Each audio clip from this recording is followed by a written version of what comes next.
Man, Nick was really awesome. It's nice to get somebody who's been out there, fighting for these things, and it's just so damn frustrating when you realize how popular this policy is and how simple the legal mechanism could be, and then to be sitting in a moment right now where, where basically a lot of people are acting as if it's done. You see when all the circuit breakers, when the circuit breakers come out, and it's not for forgiving PPP loans. It's for, what that AG said. We lost a cudgel or a whip that we use to cajole, folks at the lower end of the, worker scale. So, yeah, I mean, that's where we're at. Well, we have another legal story to cover tonight, and it's a really worrying one as well. Native sovereignty has been something that the right wing has been fixated on for a good while, but it seems like they're getting ready to act. And before we get into this really worrying case that we're seeing that is very much threatening native sovereignty, I just wanted to play this short clip here of Paul Gosar, who's a congressman, talking about what he would like Kari Lake to do to one of the native tribes in Arizona if she were to win governor. Thankfully, she lost bigly. But this is the kind of language and the way that they're thinking about these issues. And I think it's very important for us to sort of have our head on a swivel about it. Mm-hmm. What if, just what if, somebody like Kari Lake wins the governorship, which she should, and she follows through on her promise, like Donald Trump did, and say, okay, I'm calling a state of emergency across the state of Arizona. I'm militiaizing the National Guard. I am putting them on the border. And let's do this. Let's outline the Tohono O'odham Nation. And for those of your listeners that don't understand, we have a reservation, Indian reservation, that straddles Mexico and Arizona. They do not allow our men and women on the Border Patrol to go on the border. And a lot of drugs and human smuggling goes through that reservation. So we outline them all with all our National Guard. And we say no one passes. Well, that tells the Tohono O'odham, you're either America and Arizona first, or you're Mexico first, and Mexico doesn't recognize you. Oh, that's a good one. And then we say, wait a minute, you failed at your jurisdiction on your guarantee clause of the invasion clause. So we're taking it back order. What does the state have that you and I don't?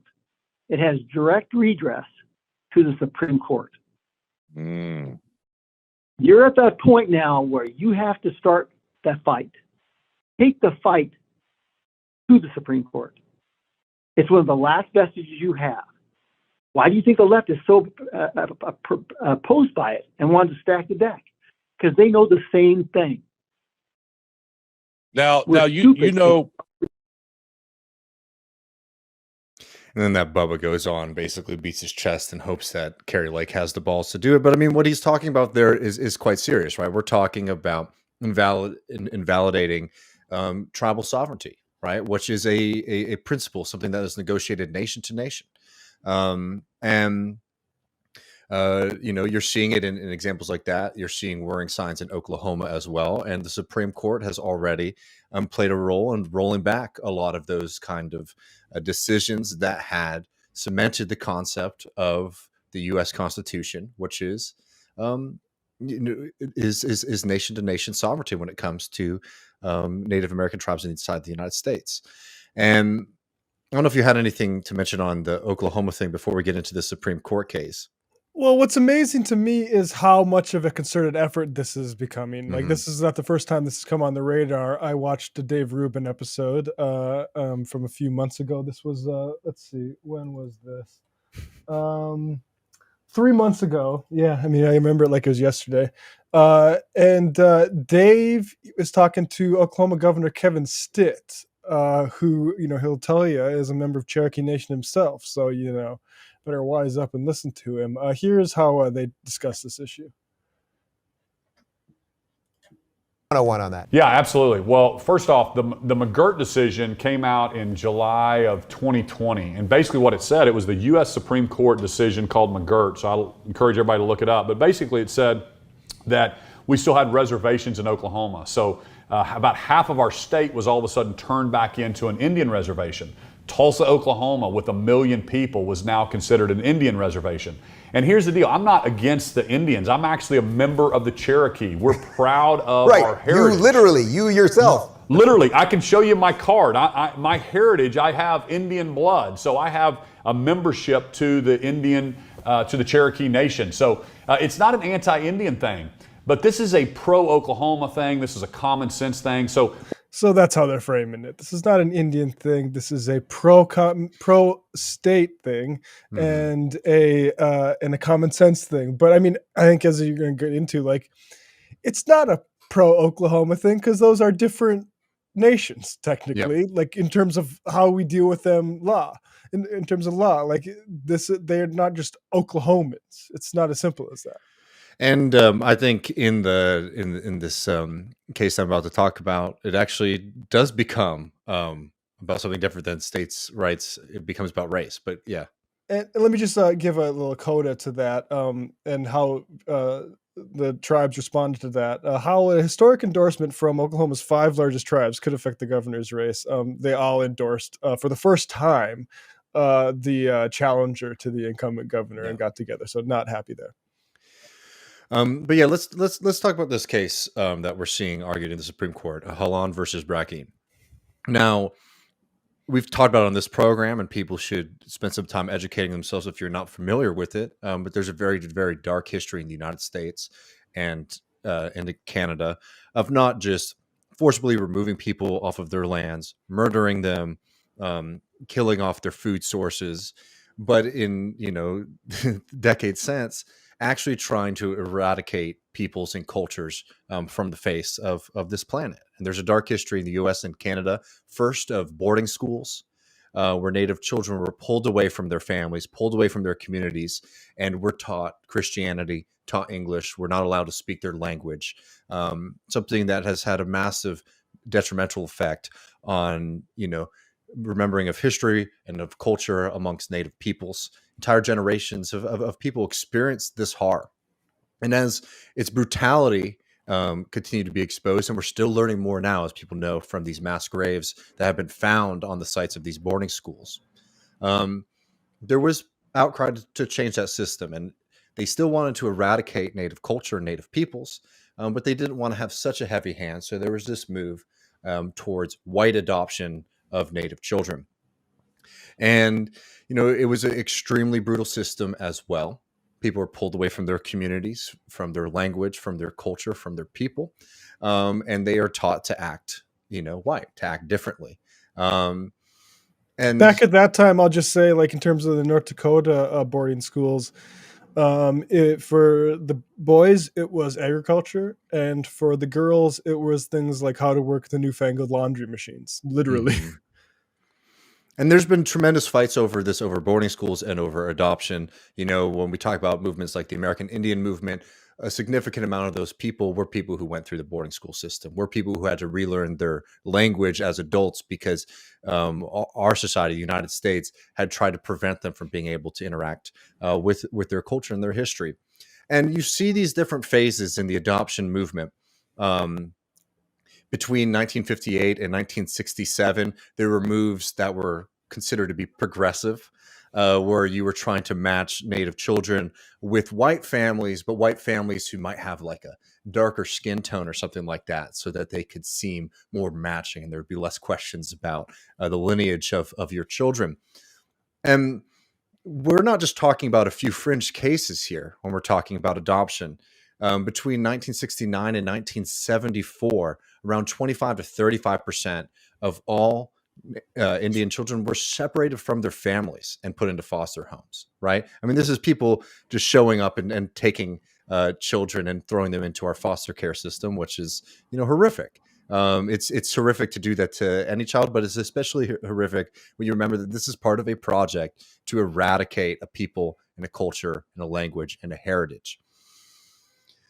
So in 1978, after lots of mass movements demanding that this changed, there was what was put in place called the Indian Child Welfare Act, which created a system for children who are in the foster care system when it comes to adoption to consider, along with all of the other considerations that go into adoption, have a preference for a native child to either have priority first given with immediate family, then extended family, and then other members of that child's tribe, and then lastly, other native tribe. And this new case that we're seeing argued before the Supreme Court, Haaland versus Brackeen, is challenging this preference in adoption, arguing that it racially discriminates against, drumroll, white people. And first of all, this is wrongheaded on so many levels, on just like the basic reading of the argument about white people being discriminated against is just nonsensical. But it's also very important to get this right, because when we're talking in law in the United States about these things, we are not talking about different ethnic groups. We are talking about sovereign nations and the United States. So this is not a question about ethnicity. This is a question about citizenship. And I think it's really important to understand that line, because a lot of stuff hinges on that understanding. It's critical to note that it's not the Indian Child Welfare Act, which is being challenged now, does not apply along ethnic lines. It applies only to Indian children, which is a legal definition that refers to children who are members themselves of a tribe, or who have a parent who is a member of a tribe and is eligible for membership, right? So these are citizenship requirements from sovereign tribes in the United States. That is what we're talking about when we're talking about this kind of preferential understanding about where children should be sent when they're in the foster care system. Again, not ethnic, despite what the argument is from these white families. And there's more to get to, and we'll be covering this as it's ongoing. But it's really important to note that this case was brought on by families that had attempted to adopt Native American children, right? And they're basically arguing that during that process they were racially discriminated against. Erroneous on its face, but also remember that 2/3 of the people who brought this case up, man, I don't know if you know this, 2/3 of them were successful in their adoption, because there is a holistic understanding in that system, which says we consider all these other factors along with the benefit of the child and all of the other things that you typically would consider during an adoption proceeding, right? So it's not, this is the law, we're only going to do matching, in these kind of groups. It's saying we will look to see if we can match Indian children with members of their tribe or with members of their immediate family, and give that some kind of preference, right? And this is it's an amazing and really worrying kind of boiling together of a lot of different things, right? One, the right wing's not new obsession, but I think inspired obsession lately with trying to undermine tribal sovereignty. And two, this kind of nonsensical, reverse racism argument that you've been seeing cultivated on the right for the past few years. I mean, yeah, just to spell it out, the UN UN Genocide Convention includes, quote, forcibly transferring children from one group to another. This is something with a long history, to the point where there's a recent controversy over somebody went to a Holocaust museum and found it problematic that there was a story of like a Christian woman who helped get a bunch of Jewish children adopted by Christian families. That's not something to uncritically celebrate, even in the circumstances, and certainly not, I mean, and I was talking with David before, Gary Clayton Anderson, a historian published by Oklahoma University Press, works of serious history that you can learn from, is nonetheless won't use the term genocide because he himself accompanied his grandmother, and I'll just quote here, "I would ride along with her out to see a priest of Standing Rock or whatever, and we would go pick up a baby in some isolated part of the reservation. She just wanted someone along to, shovel snow if she got stuck, and I would hold the baby as we would race back to Fargo to the clinic and have that baby examined." And that was just a matter of fact, actually, we're doing something good here, which is basically it's a genocide, and it's a conscious attack on culture, sort of naturalized over the course through like things like, oh, we're just adopting needy children. Mm-hmm. No, I mean, totally. And like, I think like we could just focus solely on this issue of, cultural erasure, the, ongoing genocidal project and all of that. And that'd be, good enough on its own. But it's really critical to note that this is not just a direct attack on that program and that understanding of the law, right? But it's an attempt to try to pull back the powers that tribes in this country have fought so hard to have the treaties that they signed with the United States government as peers, nation to nation, to be respected. And this is an attempt to claw it back. And the way that it could potentially go down if the right wing majority tries to overrule Congress on its previous decision, it could have large sweeping effects for tribal sovereignty on things like establishing citizenship, on things like being able to govern your own territory when it comes to gaming, to things like gaming, right? Like casinos, like being able to have that authority over, the lands that you are sovereign over. This is an attempt to claw that back. And that's really what it is at the end of the day, which is why it's so well funded. There have been arguments that have been made. So the Supreme Court has heard, I believe, 3 hours of arguments. It's looking like the right-wing majority, except for Neil Gorsuch, is really leaning towards this racial understanding of the question instead of the question of tribal sovereignty. And one, we hope that we're wrong. We hope that the Supreme Court either rules in favor of the Indian Child Welfare Act. But what's really worrying is that, the signals that we're getting is not only will they try to overturn this act, but also try to pull back the ability of sovereign nations inside of the United States to be sovereign nations. So this is a long, ongoing process. We'll be covering this, as soon as we get more updates. But it's something that I know a lot of our friends out there are very worried about, and rightfully so. And I think it's really important that us as a movement are standing there with them to say no to the right wing when it comes to undoing the what already unfinished process of trying to treat sovereign Native American nations with respect and dignity, and if nothing else, the sovereignty that was negotiated when they signed treaties with the United States government. Yeah, over blood. Yeah. And yeah.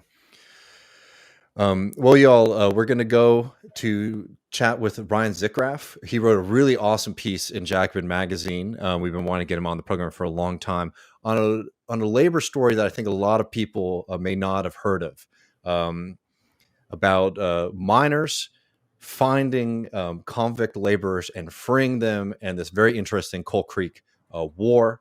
We'll be talking to him. And then after that, Matt and I will be jumping over the post game. You get access to that at patreon.com/leftreckoning. As we talked about earlier, we're going to be talking a little bit more about some of these lawsuits against Elon Musk.